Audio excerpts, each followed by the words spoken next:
Bismillahirrahmanirrahim. Assalamualaikum warahmatullahi wabarakatuh.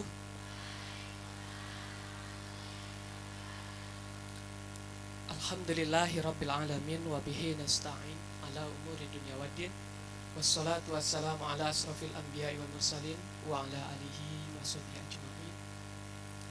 Puji syukur kehadirat Allah Subhanahu wa taala. Marilah kita memanjatkan rasa syukur kita kepada Allah Subhanahu wa taala yang alhamdulillah pada siang hari ini kita masih diberikan kesehatan, kenikmatan, nikmat iman dan nikmat Islam, sehat walafiat. Salawat dan salam semoga selalu tercurah kepada baginda Nabi besar Muhammad sallallahu alaihi wasallam. Yang terhormat Rektor Institut Ummul Qura Al-Islami Bogor, Dr. Saiful Falah MPDI. Yang saya hormati Ketua Panitia Harla Dr. Ahmad Idovi MPDI. Tentu yang saya hormati pula dan ini yang saya muliakan narasumber kita yang alhamdulillah sudah hadir di tengah-tengah kita, Kiai Haji Habibur Rahman Al-Shiraj. Beliau adalah seorang novelis, seorang dai, seorang sutradara, seorang penyair, dan tentunya kita doakan bersama unsur pimpinan dan narasumber juga Ustadz Hasmi, Ustadz Hasmi yang alhamdulillah juga hadir di tengah-tengah kita. Kita doakan narasumber dan pimpinan kita semoga Allah muliakan. Amin ya Allah ya Rabbal alamin.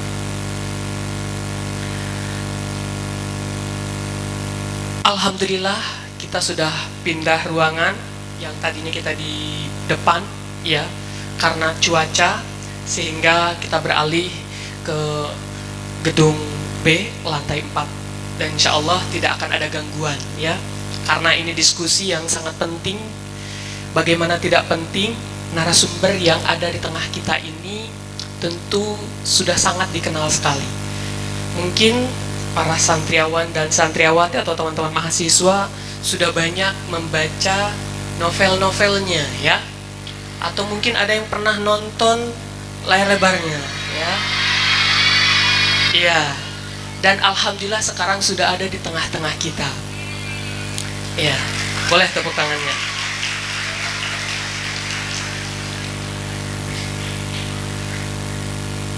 Kiai Haji Habibur Rahman Al-Shiraj ini tentu sudah banyak karyanya yang saya lihat, tentu yang teman-teman atau kita baca lebih banyak tentang cinta ya. Cinta bagi anak muda mungkin perlu dikhawatirkan ya, tetapi cinta yang insya Allah hari ini akan disampaikan cinta hablum minallah ya, yang nantinya akan berdampak kepada hablum minannas. Selain daripada itu, beliau juga tidak hanya berbicara tentang cinta, yang dimana hari ini kita berdiskusi akan tentang membedah buku yang berjudul Al-Kalimat. Buku ini karya Said Nursi yang tebalnya bisa sampai 1200 ya, tebal sekali ya. Ini ya.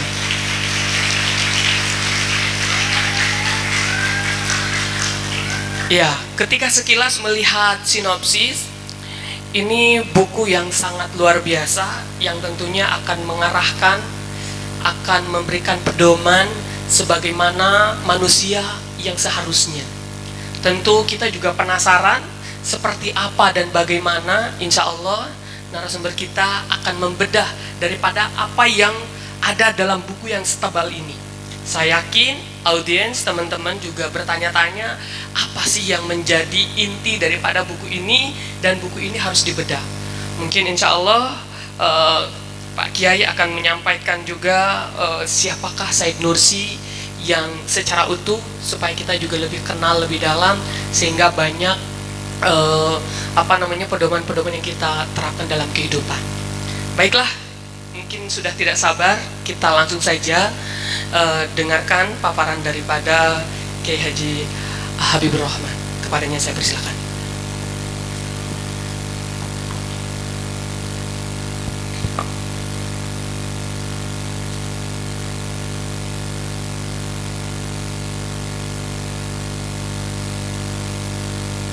Assalamualaikum warahmatullahi wabarakatuh.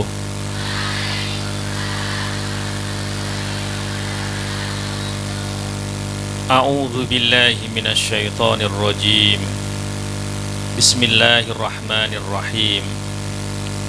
Alhamdulillahilladzi 'allama bil qalam. 'Allamal insana ma lam ya'lam.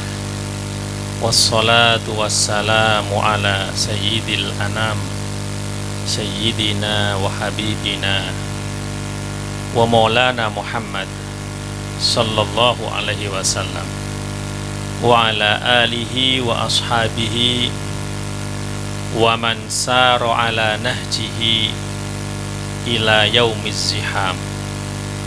Faqad qala ar-rasulu sallallahu alaihi wasallam fi haditsin sahihin, may yuridillahu bihi khairan yufaqihu fiddin.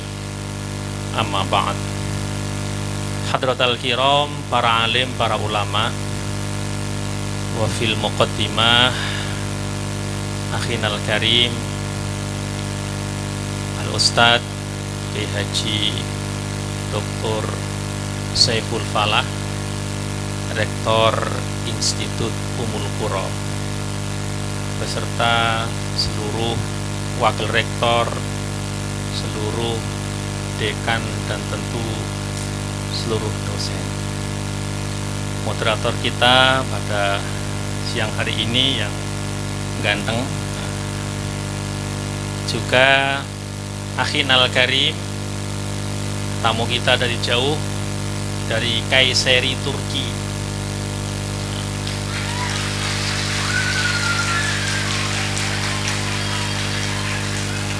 Ustadz Hasbi Sen, salah seorang ustadz dari Turki yang datang ke Indonesia sudah lama untuk mengenalkan kepada kita semuanya salah satu tokoh yang luar biasa, penyambung baginda Rasulullah Sallallahu Alaihi Wasallam, karena para ulama adalah warasatul anbiya, yaitu Al-Imam Badi'uz Zaman Said An-Nursi, juga dengan karya-karyanya.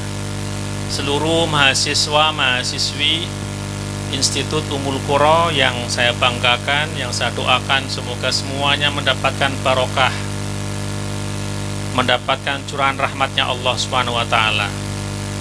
Dan seluruh santri yang hadir pada siang hari ini, baik santri dari Ummul Qura ataupun dari luar Ummul Qura, semuanya saya doakan semoga selalu dibimbing oleh Allah Subhanahu wa Ta'ala, selalu dilimpahi barokah, diselimuti rahmat oleh Allah Subhanahu wa Ta'ala. Semuanya saya doakan sukses fid dunya wal akhirah. Amin amin ya rabbal alamin. Al-Fatihah. A'udzubillahi minasyaitonirrajim. Bismillahirrahmanirrahim. Alhamdulillahirabbil alamin, arrahmanirrahim, maliki yaumiddin, iyyaka na'budu wa iyyaka nasta'in, ihdinas siratal mustaqim, siratal ladzina an'amta 'alaihim ghairil maghdubi 'alaihim waladdallin. Bahagia sekali pada siang hari ini saya bisa bersilaturahim di sini di Institut Ummul Qura. Ini bukan kali pertama ya, saya sering sampai di sini, juga di pesantrennya. Saya masih ingat bahkan dulu ketika ayat-ayat cinta yang kedua saya tulis, itu launchingnya itu di pesantren Ummul Qura.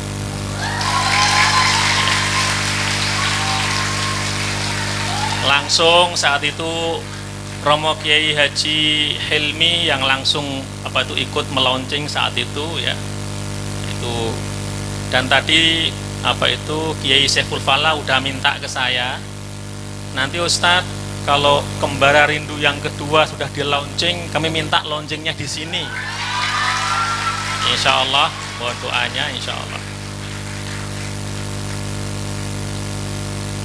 kita semua, saya rasa semua tanpa kecuali pasti menginginkan menjadi orang yang baik, betul?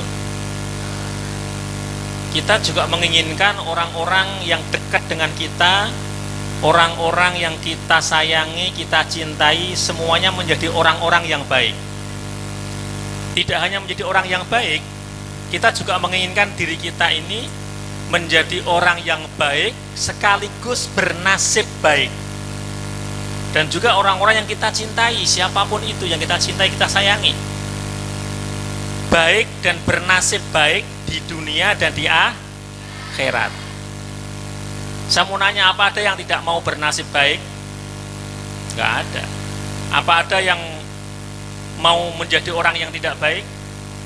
Nggak ada. Bahkan penjahat sekalipun, kalau ditanya itu juga, misalnya ada penjahat, mohon maaf, misalnya copet, misalnya ketangkep, gitu, kan mau dipukulin orang, mohon Pak, saya orang baik-baik Pak. Ngakunya juga orang baik. Penjahat sekalipun, itu kalau ditanya dia punya anak, dia juga pengen anaknya jadi orang yang baik. Jadi menjadi orang yang baik itu adalah fitrah. Kullu mauludin yuladu alal fitrah. Semua anak manusia itu dilahirkan dalam kondisi suci. Suci itu dalam kondisi iman, dalam kondisi baik. Fa'abawahu yuhawidanihi au yunassiranihi au yubajjisanihi. 3 golongan besar ini yang dicontohkan. Maka bapaknya, keluarganya, termasuk juga lingkungannya lah yang membuat anak itu kemudian keluar dari fitrahnya. Ada yang menjadi Nasrani, Yahudi, Majusi. Asalnya semua anak itu baik, tapi kemudian bisa keluar fitrahnya menjadi tidak baik. Naudzubillah, karena lingkungannya tadi itu kadang-kadang. Kembali, kita semuanya ingin menjadi orang yang baik, bernasib baik di dunia dan di akhirat.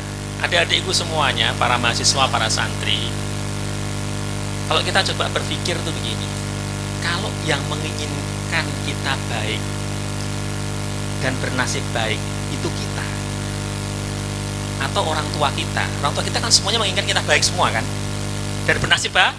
Nggak ada orang tua itu ingin anaknya bernasib tidak baik, itu enggak ada. Semua itu orang tua pengen anaknya bernasib baik. Lah kalau yang menginginkan itu kita atau orang tua kita, maka sesungguhnya ada 2 kemungkinan. Kemungkinan yang pertama, ketika Anda menginginkan Anda itu menjadi orang yang baik dan bernasib baik, kemungkinan yang pertama itu benar-benar menjadi orang yang baik dan bernasib baik. Itu dengan syarat. Syaratnya adalah keinginan itu diijabah oleh Allah Subhanahu wa ta'ala. Kalau keinginan itu nggak diijabah oleh Allah, maka menjadi kemungkinan yang kedua. Sedahsyat apapun keinginan Anda, keinginan orang tua Anda, kalau itu nggak diijabah oleh Allah, nggak menjadi kenyataan. Jadi kalau yang menginginkan kita baik itu diri kita, itu ada 2 kemungkinan. Pertama adalah benar-benar menjadi kenyataan dengan syarat diijabah oleh Allah Subhanahu wa ta'ala. Kalau nggak diijabah, naudzubillah.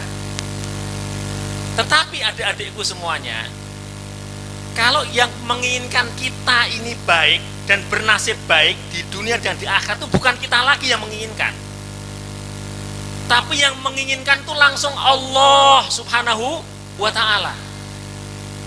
Jadi misalnya ada anak namanya Maryam, jadi yang menginginkan itu bukan lagi Maryam yang menginginkan dirinya baik, tetapi langsung Allah Subhanahu wa ta'ala. Itu udah nggak ada kemungkinan yang lain. Itu pasti Maryam jadi orang yang baik dan bernasib baik. Atau siapapun lah, namanya Diana misalnya, atau namanya di sana misalnya namanya Sodik misalnya. Kalau yang menginginkan orang itu langsung Allah Subhanahu wa ta'ala, nggak ada yang bisa menolak. Kalau Anda ditanya, Anda maunya Anda sendiri atau Allah yang menginginkan Anda menjadi orang baik dan bernasib baik? Jawabnya Allah. Kalau orang yang faham tentang al-qadha wal qadar, orang yang beriman kepada Allah, jawabnya langsung jelas, Allah subhanahu wa ta'ala.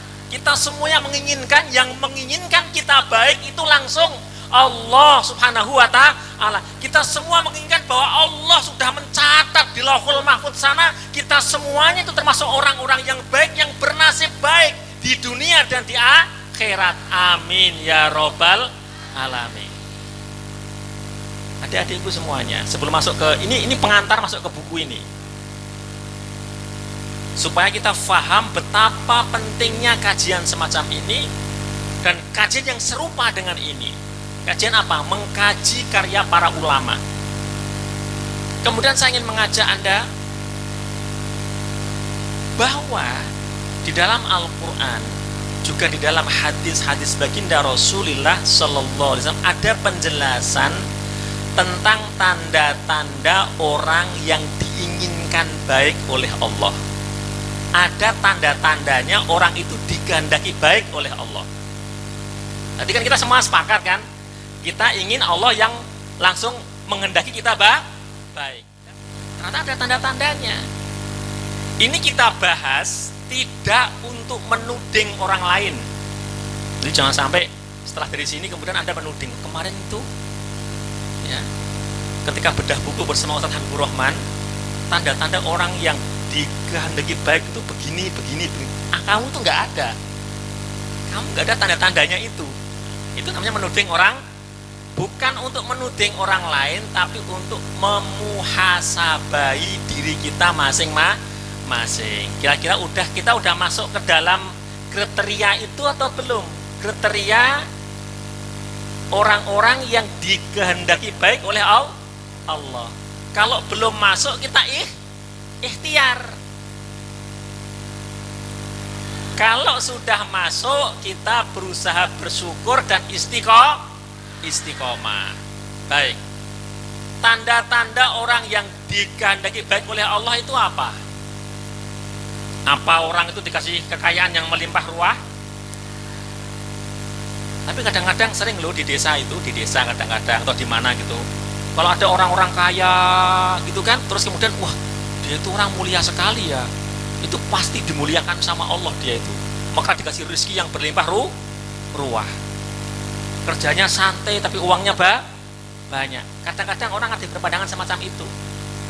Ketika ada orang itu mohon maaf dari rezeki agak susah, oh kamu itu diajar sama Allah, kamu itu pasti. Makanya kamu susah cari rezeki. Kadang-kadang ada yang begitu. Maka kadang-kadang di banyak tempat itu kalau orang kaya datang itu dimuliakan. Ada orang punya saudara kaya, saudaranya itu datang ke rumah dia, itu dicarikan macam-macam. Bayangannya tuh, wah ini dia orang kaya. Dia kalau makan tempe pasti nggak mau dia. Maka carikan ayam disembelih segala macam gitu.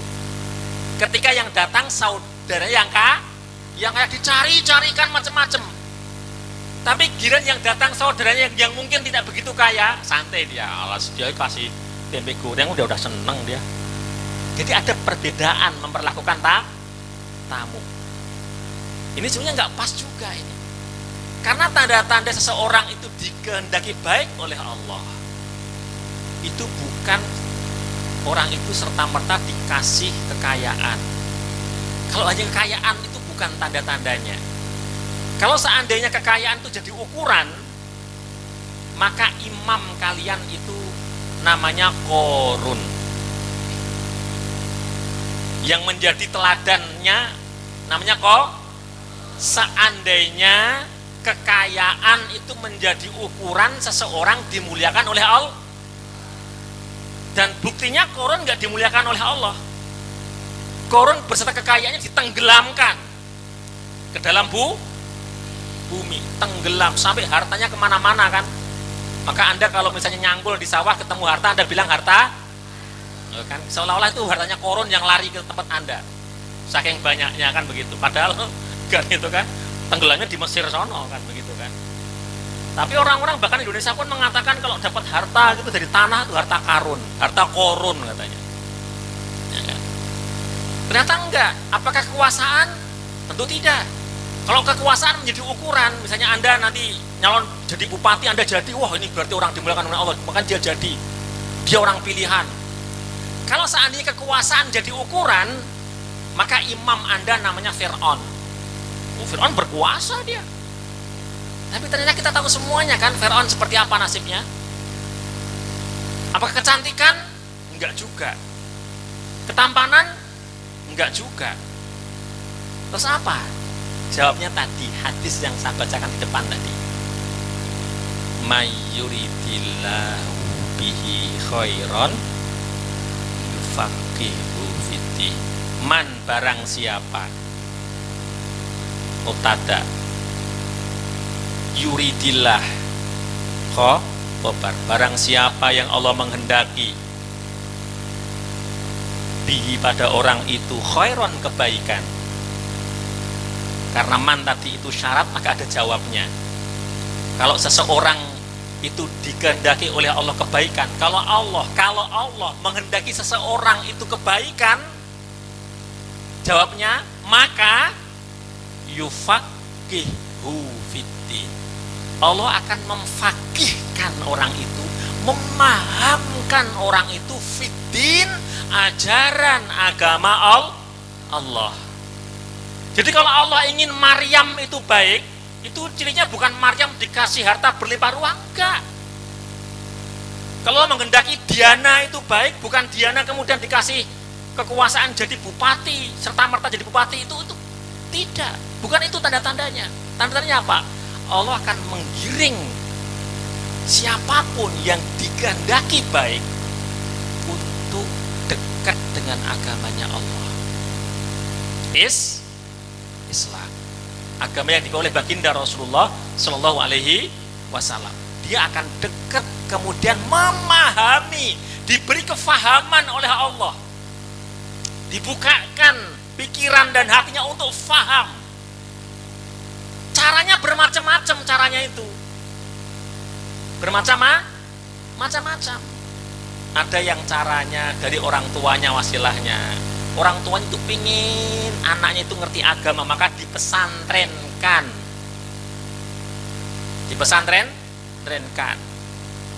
Ada juga yang di pesantren itu belum paham-paham juga kalau dia itu digiring sama Allah.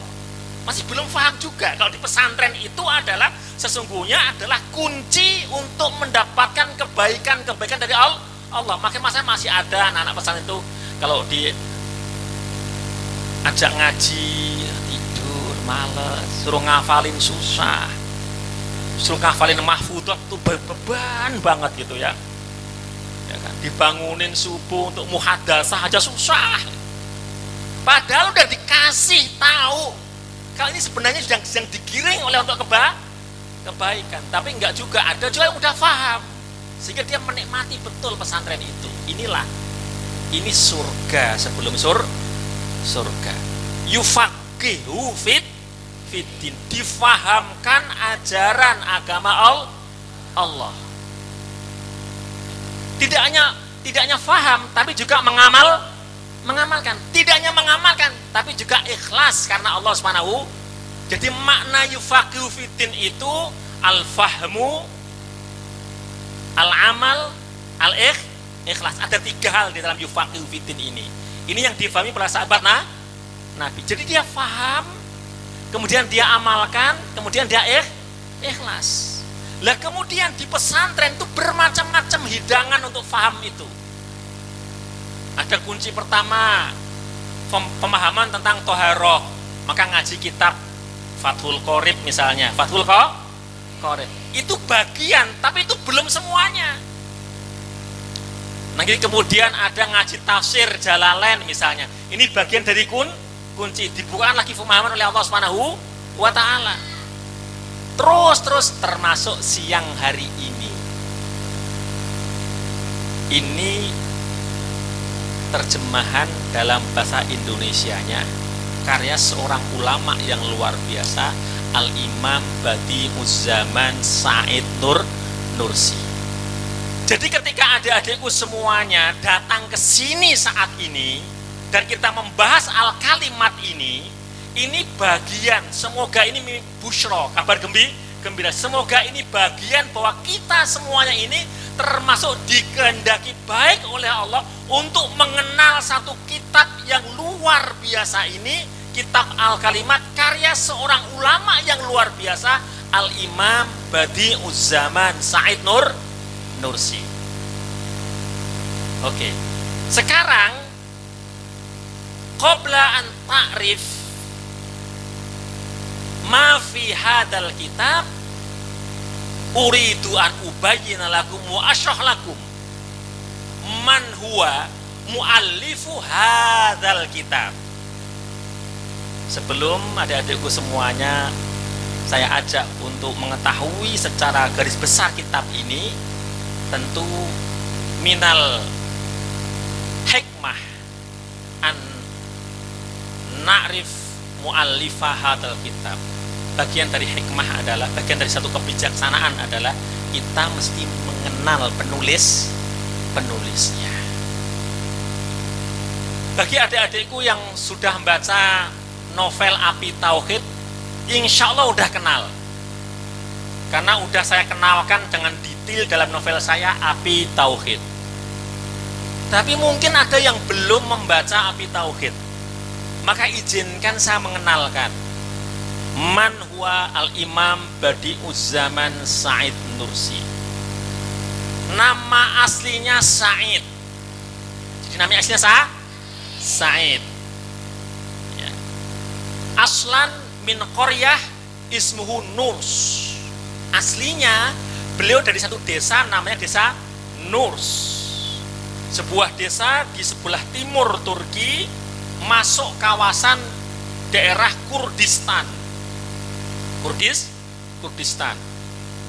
Desa Nurs itu. Karena dari desa Nurs, nisbat kepada Nurs jadi Nursi. Banyak ulama-ulama kita itu nisbat ulama itu bermacam-macam. Ada nisbat ulama itu pada nama kakeknya ada. Nisbat ulama itu ada pada fisiknya itu juga ada. Gitu kan? Meskipun kalau diartikan itu seperti mengejek, tapi dulu itu nggak mengejek zaman itu karena terkenal, ya kan? Nah, terkenal gitu kan. Yang paling banyak itu nisbat kepada desa atau negara atau daerahnya atau kabilahnya. Misalnya ada ulama besar yang kalian mungkin akrab, dia berasal dari Asyut, kota Asyut, Mesir. Karena di Asyut jadi Al-Asyuti, seharusnya kan begitu kan? Itu agak susah lidahnya. Jadi As-Suyuti. Jadilah Imam As-Suyuti, Imam Jalaluddin As-Suyuti. Aslinya dari Asyut. Ada imam besar, dia termasuk ulama besar dalam fikih Syafi'i, Abu Ishaq namanya, penulis kitab Al-Muhadzab dalam fikih Syafi'i, dari daerah namanya Shiraz. Karena dari daerah Shiraz sekarang masuk Iran saat ini, maka dia disebut Al-Imam Abu Ishaq Ash-Shirazi. Ayah saya namanya Syairazi. Dari Ash-Shirazi ini. Ada namanya di Mesir, daerah namanya Baijur. Kemudian Al-Baijuri. Maka di Indonesia banyak kan nama-nama Pak Bajuri. Nah, ini dari Al-Baijuri. Pak Sayuti, Suyuti. Ada daerah namanya At-Tirmidzi. Nanti aja baca Turmudi, Pak Tarmidi, Turmudi, ya gitu kan. Itu semua asalnya dari daerah-daerah itu semuanya. Kembali, Nurs An-Nursi itu nama daerah. Selangsung, Imam Badi'uz Zaman mendapat julukan Badi'uz Zaman, keajaiban zaman. Yang menjuluki ini kiainya Said kecil ini. Karena dia masih kecil saat itu. Yang menjuluki gurunya dijuluki Badi'uz Zaman. Kenapa? Karena Said ini memiliki keistimewaan yang menakjubkan para ulama saat itu.